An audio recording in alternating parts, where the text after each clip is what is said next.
Hello student, Chavda sir lecture के YouTube channel पर आपका स्वागत है। कक्षा 10वीं विषय हिंदी प्रश्न बैंक 2021-22 के ऑब्जेक्टिव लेकर हम आपके सामने इस वीडियो में आए हैं। इस वीडियो की शुरुआत करने से पहले अगर आपने अभी तक भी चैनल को सब्सक्राइब नहीं किया है तो चैनल को सब्सक्राइब कर ले, बेल आइकॉन को क्लिक कर ले जिससे आने वाले वीडियो की नोटिफिकेशन आप लोगों को मिल जाए। हम इसमें गद्य खंड, पद्य खंड, वितान, भाषा बोध, काव्य बोध 5 टाइप के जो ऑब्जेक्टिव आपके आने वाले हैं उन 5 टाइप के ऑब्जेक्टिव के अलग अलग वीडियो देंगे। सबसे पहले हम इस प्रश्न बैंक के पहले भाग को वीडियो को आप लोगों के सामने दे रहे हैं। पहले भाग या तो गद्य या पद्य होगा, तो पहला भाग हम शुरुआत करते हैं। आइए बिना देर करे शुरुआत करते हैं। अगर आपने चैनल को सब्सक्राइब नहीं किया है तो चैनल को सब्सक्राइब कर ले। तो आइए वीडियो की शुरुआत करें। तो आपकी शुरुआत हो रही है हिंदी की पद्य खंड से, और पद्य खंड की अगर हम बात करें तो पद्य खंड का जो आपका ब्लूप्रिंट है वो है 17 अंक का, और 17 अंक में 7 ऑब्जेक्टिव आएंगे। 3 प्रश्न 2-2 अंक के आएंगे और 1 प्रश्न 4 अंक का आना है। तो हम इसकी शुरुआत करते हैं। इसमें क्या क्या है? पद्य का इतिहास है, भक्ति काल, आधुनिक काल, छायावाद, प्रयोगवाद और नई कविता। ये सब किस में आएंगे? पद्य के इतिहास में। कवि परिचय आएगा, भावार्थ मतलब पद्यांश जिसको बोलते हैं वो आएगा, सौंदर्य बोध तथा भाव एवं विषय आधारित वस्तु पर प्रश्न पत्र मतलब प्रश्न। तो 2 नंबर के जो प्रश्न आते हैं वो यहां से आ जाएंगे। तो आइए शुरुआत करते हैं इसकी। तो आपका पहली इकाई है और उसमें से कुछ चीजें हटाई गई है। आपकी जो किताब है क्षितिज भाग 2, उसमें से देवों के पद, यह दुद्दित मुस्कान, फसल और संगतकार, कविता से प्रश्न, परीक्षा में कोई प्रश्न नहीं पूछा जाएगा। ये 3-4 पार्ट आपके हटा दिए हैं। आइए शुरुआत करते हैं। 1 अंक की यहाँ पे 38 ऑब्जेक्टिव 38 ऑब्जेक्टिव दे रखे हैं। हम फटाफट करेंगे, ज्यादा देर नहीं करते हैं, वीडियो लंबा बहुत ज्यादा हो जाएगा। हिंदी के पद्य साहित्य का दूसरा काल है। हिंदी के पद्य साहित्य का दूसरा काल है भक्ति काल। आधुनिक काल का आरंभ होता है 1900 से। छायावाद के आधार स्तंभ कवि नहीं है। छायावाद के आधार स्तंभ कवि सूरदास नहीं है। प्रयोगवाद के कवि है अज्ञेय। नई कविता के कवि है रघुवीर सहाय। भक्ति काल की समय सीमा है 1375 से 1700। फटाफट स्क्रीनशॉट ले लीजिए, इसके बाद हम अगला देखते हैं। तो आइए शुरुआत करते हैं। प्रयोगवाद का आरंभ माना जाता है 1943। नंदन का प्रयोग किया है कृष्ण के लिए। गोपियों को ज्ञान व योग की बातें लगती है। गोपियों को ज्ञान और योग की बातें कड़वी ककड़ी सरी की लगती है। गोपियों ने कृष्ण की तुलना किससे की थी? हारिल की लकड़ी से। व्याधि शब्द का अर्थ रोग है। सूर के पद में भाषा है ब्रज। मर्यादा न लही के माध्यम से मर्यादा की बात कही गई है। तो इसमें आएगा प्रेम संबंध में। यहां तक का स्क्रीनशॉट आप लोग ले लीजिए। इसके आगे शुरुआत करते हैं। फिर सूरदास के गुरु वल्लभाचार्य। सूर के आराध्य श्री कृष्ण। पूर्णिनी पात का अर्थ है कमल का पत्ता। सूर की रचना नहीं है विनय पत्रिका, बाकी तीनों सूरदास की रचना है। परशुराम को व्यंग भरे उत्तर दिए थे। लक्ष्मण ने दिए थे। शिव धनुष के टूटने पर क्रोधित हो उठे थे परशुराम। यहां तक के स्क्रीनशॉट आप लोग ले लीजिए 14 से 19 तक। रामचरितमानस की भाषा है अवधि। राम लक्ष्मण के गुरु का नाम विश्वामित्र था। सहस्त्रबाहु का वध किया था। सहस्त्रबाहु का वध परशुराम ने किया था। कवि अपनी आत्मकथा को बता रहा है। भोली आत्मकथा को बता रहा है। थके पथिक की पथा में अलंकार है। थके पथिक की पथा में अनुप्रास अलंकार है। 2 बार प आ रहा है। छायावाद के प्रतिनिधि कवि हैं। छायावाद के प्रतिनिधि कवि है जयशंकर प्रसाद। प्रसाद जी को कामायनी पर पारितोषिक मिला था। प्रसाद जी को कामायनी पर मंगला पारितोषिक मिला था। यहां तक आप लोग स्क्रीनशॉट लीजिए।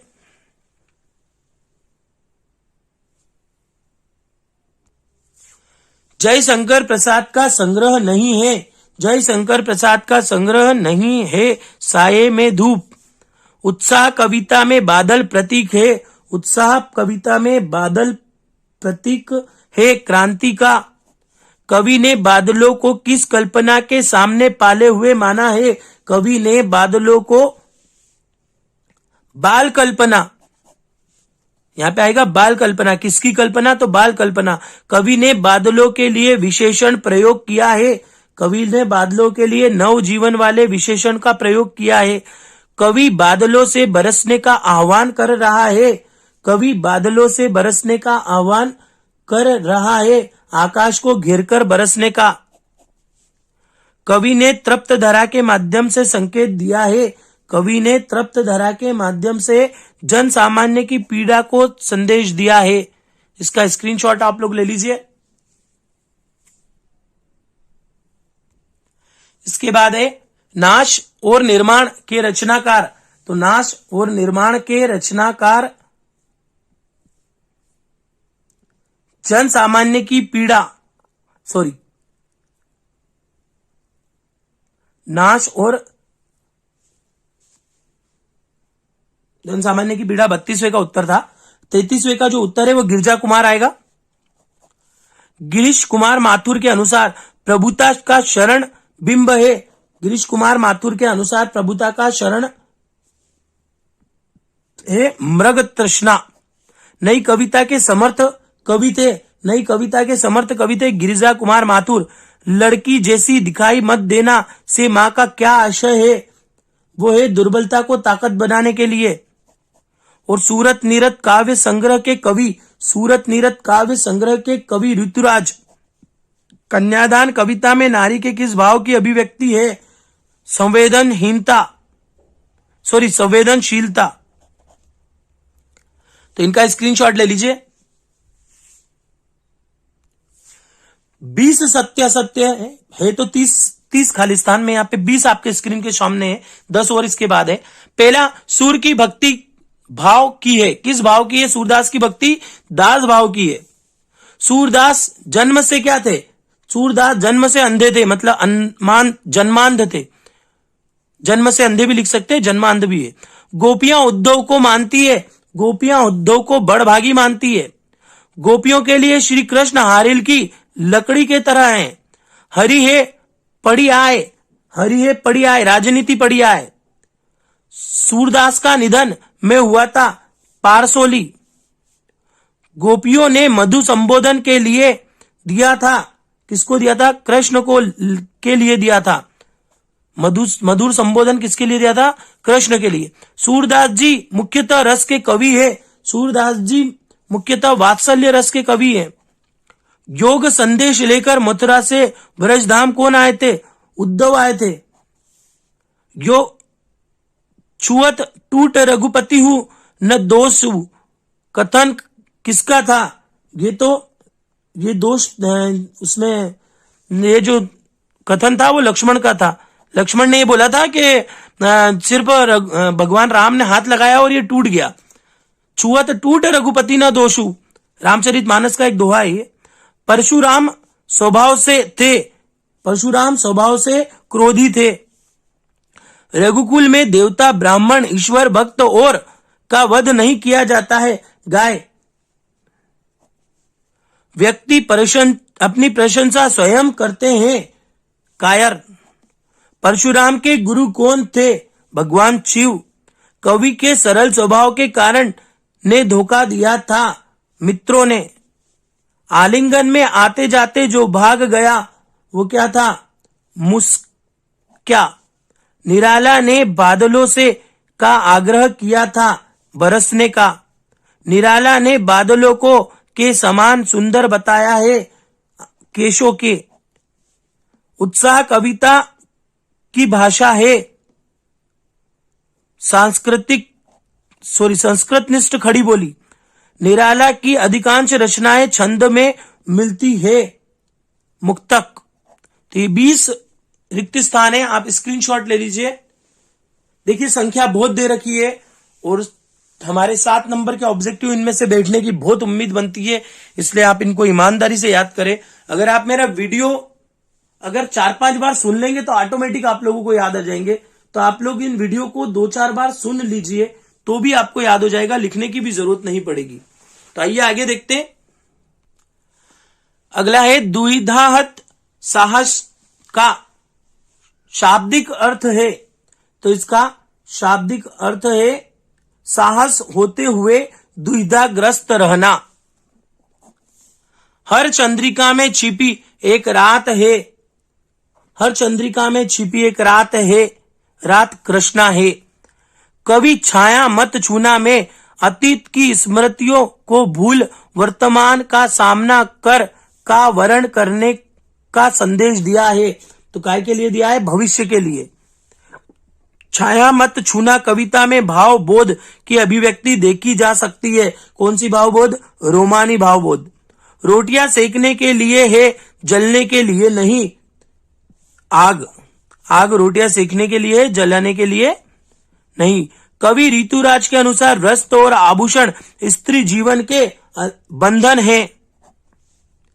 विदा के समय मां को अपनी बेटी पूंजी प्रतीत हो रही थी। अंतिम। ऋतुराज ने 40 वर्ष तक साहित्य का अध्यापन किया। अंग्रेजी। सोमदत्त परिमल सम्मान को मिला था ऋतुराज को। ऋतुराज की कविताएं हैं छंदमुक्त। इनका भी स्क्रीनशॉट ले लीजिए। इसके बाद हम जोड़ियां देखते हैं। आपके इसमें 4 जोड़ियां दे रखी है और करीबन 28 एक वाक्य में उत्तर दे रखे हैं। हम 2-2 जोड़ियां एक साथ देखते हैं। पहले सूर के पद। सूरदास। उत्साह। निराला। निराला अट नहीं रही। राम लक्ष्मण परशुराम संवाद तुलसीदास। छाया मत छूना।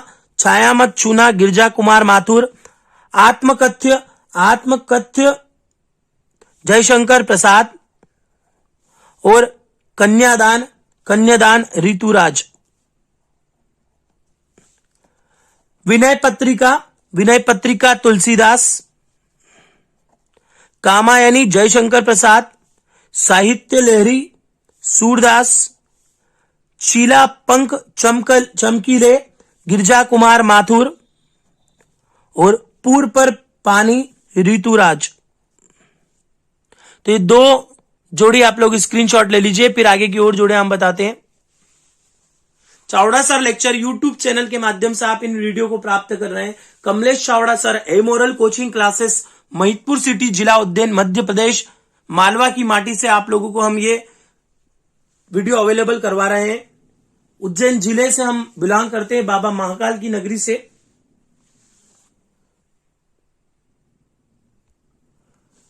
मधुकर। मधुकर उद्धव।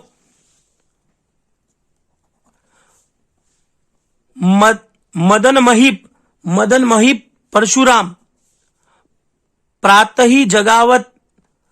ही जगावत लक्ष्मण।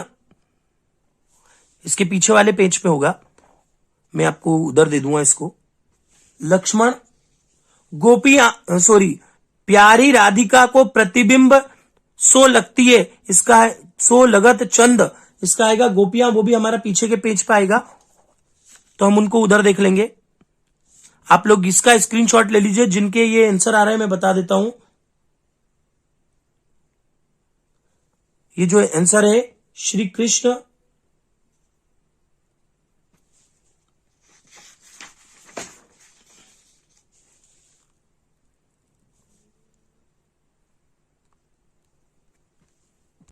हम आपसे इसमें माफी चाहते हैं, कहीं ना कहीं इस जोड़ी में कुछ गड़बड़ है। प्रश्न बैंक वालों ने इसमें शायद कुछ गलती की है, या कहीं ऑब्जेक्टिव के आंसर लिखने में गलती की है, इसलिए इस जोड़ी को हम अभी चर्चा नहीं कर रहे हैं। इस जोड़ी को हमारे इसमें हम काट रहे हैं। आगे देखते हैं अगली जोड़ी को। अगली जोड़ी है सूरदास का जन्म एवं मृत्यु, वो हुई थी 1978 और 1978 1583। तुलसीदास का जन्म एवं मृत्यु 1532 1623। जयशंकर प्रसाद का जन्म और मृत्यु 1889 1937। निराला का जन्म और मृत्यु 1899 और 1996। निराला का जन्म और मृत्यु है 1989 से 1961।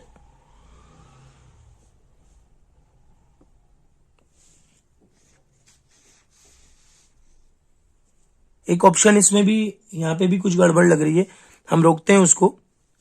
पहले नीचे वाले देख लेते हैं। गिरजा कुमार माथुर का जन्म और मृत्यु 1918 से 1994। 1 2 3 4। पहला, माफी चाहूंगा यहां पे थोड़ी सी गड़बड़ जरूर हो रही है मेरे से।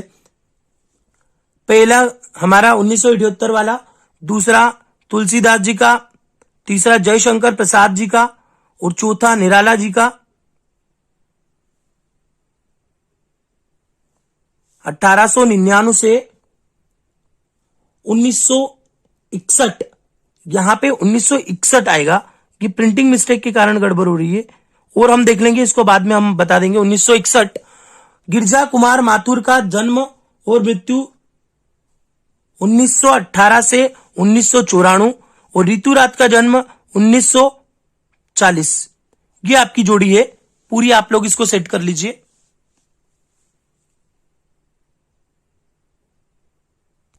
अगले दे रहे एक वाक्य में उत्तर, और एक वाक्य में उत्तर। सूरदास कृष्ण भक्ति की किस शाखा के कवि थे? सूरदास भक्ति काल की किस शाखा के कवि थे? तो कृष्ण भक्ति शाखा के कवि थे। किसके थे? कृष्ण भक्ति शाखा, कृष्ण भक्ति। गोपियों के अनुसार राजा का धर्म क्या है? प्रजा का हित, प्रजा का हित। सुर सारावली के कवि का नाम? सूरदास। क्षितिज भाग 2 में संकलित सूर्य के 4 पद कहां से लिए गए हैं? ये लिए गए हैं भ्रमर गीत से, भ्रमर गीत। गोपियों ने भ्रमण के बहाने किस पर व्यंग बाण छोड़े? उद्धव पर। राम लक्ष्मण परशुराम संवाद रामचरितमानस के किस कांड से लिया गया है? ये लिया गया है बाल्यकांड से,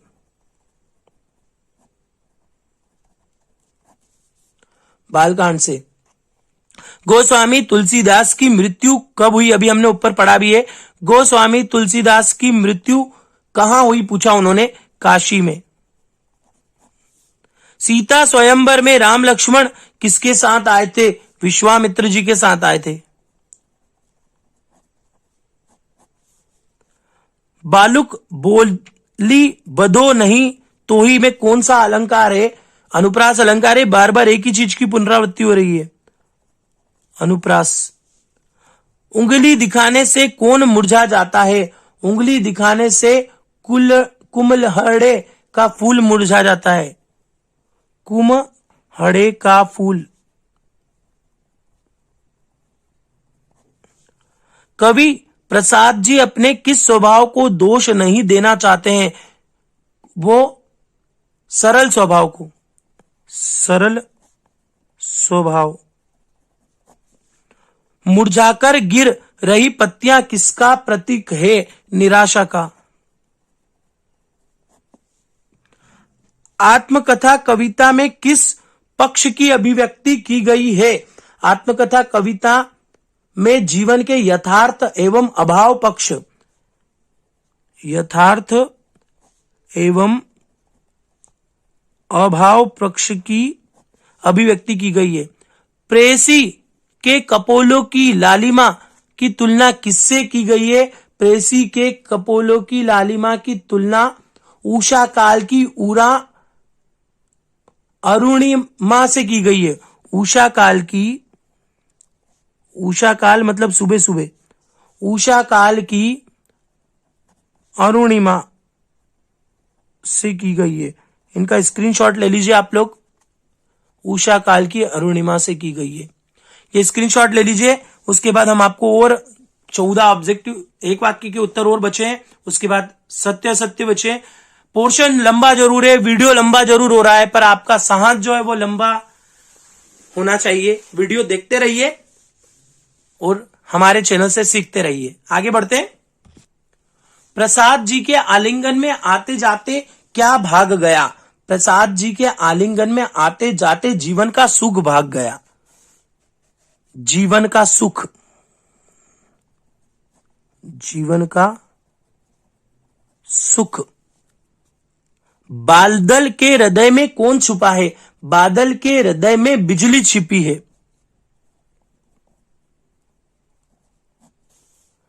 विश्व के सकल जन कैसे हो रहे हैं? विश्व के सकल जन गर्मी से व्याकुल हो रहे हैं। गर्मी से व्याकुल। घेर घेर घोर गगन में कौन सा अलंकार है? घेर घेर घोर गगन में वही अनुप्रास। सारी जगह अनुप्रास अलंकार दे रखा है इसके प्रश्न बैंक में। बादल किस दिशा से आते हैं? बादल किस दिशा से आते हैं? बादल अज्ञात दिशा से आते हैं। तप्त धारा का सांकेतिक अर्थ क्या है? तप्त धारा का सांकेतिक अर्थ सांसारिक दुखों से पीड़ित पृथ्वी। सांसारिक दुखों से पीड़ित पृथ्वी।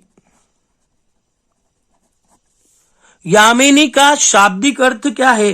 यामिनी का शाब्दिक अर्थ तारों भरी चांदनी रात। तारों भरी चांदनी रात से है। तारों भरी चांदनी रात से। गिरिजा कुमार माथुर के एक काव्य संग्रह का नाम बताइए।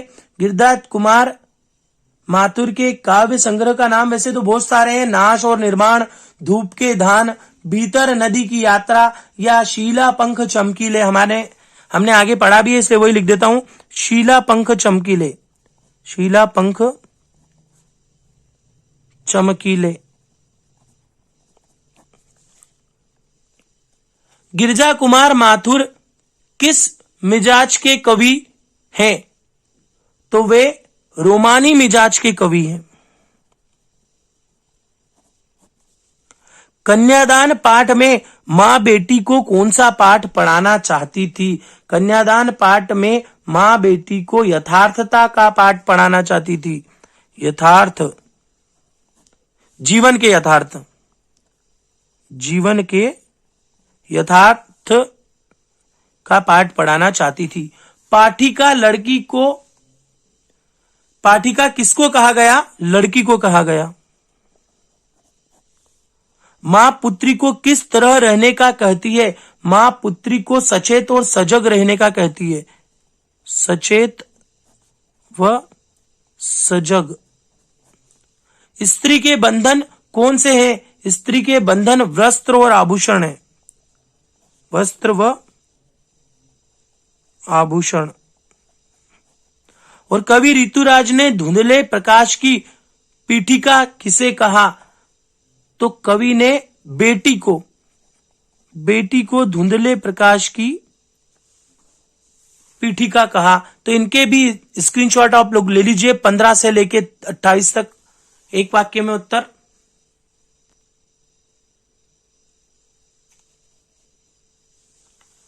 इसके बाद देखते हैं सत्य सत्य। सत्य सत्य की भरपूर मात्रा आप लोगों के इसके अंदर दे रखी है।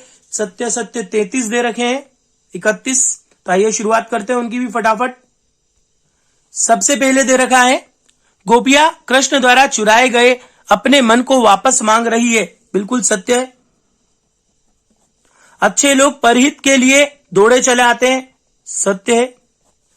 उद्धव का संदेश गोपियों को गुड़ की तरह मीठा लगा, असत्य, कड़वा लगा था ककड़ी की तरह। योग संदेश सुनकर गोपियों की विरह अग्नि बढ़ गई, सत्य। और राजा का धर्म है प्रजा को न सताए, सत्य। इन 5 का स्क्रीनशॉट लीजिए, फिर हम आगे और देखते हैं। शिव धनुष राम ने तोड़ा था, सभी जानते हैं, सत्य। कुछ क्षत्रिय राजाओं को हराकर परशुराम राम लक्ष्मण को हराने के सपने देख रहे थे, सत्य। वीर व्यक्ति अपनी प्रशंसा स्वयं करते, असत्य। शिव धनुष को खंडित देखकर परशुराम क्रोधित हो उठे, सत्य है। परशुराम के फरसे को देखकर लक्ष्मण भयभीत हो गए, असत्य है। जयशंकर प्रसाद का जन्म वाराणसी में हुआ, सत्य है। आत्मकथा कविता पहली बार 1932 में हंस के आत्मकथा विशेषांक में प्रकाशित हुई थी, सत्य है। जयशंकर प्रसाद मौन रहकर औरों की कथा सुनने के इच्छुक थे, सत्य है। कवि जयशंकर प्रसाद अपने जीवन के निजी अनुभवों को सब में बांटना चाहते थे, यह सत्य है। कवि प्रसाद ने अपने मन को भंवरे का रूप दिया, सत्य है। अट नहीं रही कविता फाल्गुन की मादकता को प्रकट करती है, ये सत्य है। छायावादी कवियों में निराला ने सबसे पहले मुक्तक छंद का प्रयोग किया, तो ये सत्य है। निराला पूंजीवाद के समर्थक तथा पोषक थे, असत्य। निराला को आधुनिक कवि भी कहा जाता है, ये सत्य है। निराला प्रगतिवादी कवि थे, ये सत्य है। इनके स्क्रीनशॉट ले लीजिए। 11 और बचे, उनका भी दे देते हैं हम। इसके बाद देखते हैं 21 से। गिरजा कुमार माथुर प्रयोगवादी कवि थे, गिरजा कुमार माथुर प्रयोगवादी कवि थे, सत्य है। लीला मुखारविंद गिरजा कुमार माथुर का काव्य संग्रह है, असत्य। जो न मिला भूल उसे कर तू भविष्य वरण, 23वां, ये सत्य है। गिरजा कुमार माथुर का जन्म दिल्ली में हुआ था, असत्य। गिरजा कुमार माथुर की प्रारंभिक शिक्षा झांसी उत्तर प्रदेश में हुई, ये सत्य। छाया मत छूना गिरजा कुमार माथुर की कविता है, ये सत्य है। चांदनी रात के बाद अंधेरी रात आती है, सत्य है। गिरजा कुमार माथुर का निधन 1994 में हुआ, सत्य है। ये याद रखना, वहां पे 1900 हमने कुछ गड़बड़ करी थी, उसको 1994 ही रहने देना, 1994 में ही हुआ था उनका। तो आप लोग उसको वहां पे 1961 मैंने करा था, तो उसको 94 रहने देना है, सत्य ही है। उसके बाद ऋतुराज जनवादी कवियों की श्रेणी में आते हैं, सत्य है। मां ने अंतिम पूंजी बेटी को लौटा दी, सत्य। और मां ने कहा लड़की होना पर लड़की जैसी दिखाई मत देना, ये भी सत्य है। और इसी के साथ आपके जो सारे ऑब्जेक्टिव है यहाँ पे समाप्त होते हैं। एक पग इसके अलावा इसमें आपके प्रश्न उत्तर, गद्यांश, पद्यांश और कवि परिचय के लिए हम अलग से वीडियो बनाएंगे, क्योंकि वीडियो बहुत लंबा हो चुका है, 30 मिनट का वीडियो हो चुका है। तो आप लोग इन सारे ऑब्जेक्टिव को अच्छे से 2-3 बार सुन ले, नोट करना चाहे तो नोट कर ले, स्क्रीनशॉट ले ले और याद कर ले। बहुत आईएमपी ऑब्जेक्टिव दे रखे हैं और बहुत मात्रा में दे रखे हैं। अगले वीडियो का इंतजार कीजिए, तब तक के लिए धन्यवाद। और चैनल को जरूर सब्सक्राइब करें, दोस्तों को जरूर शेयर करें। धन्यवाद।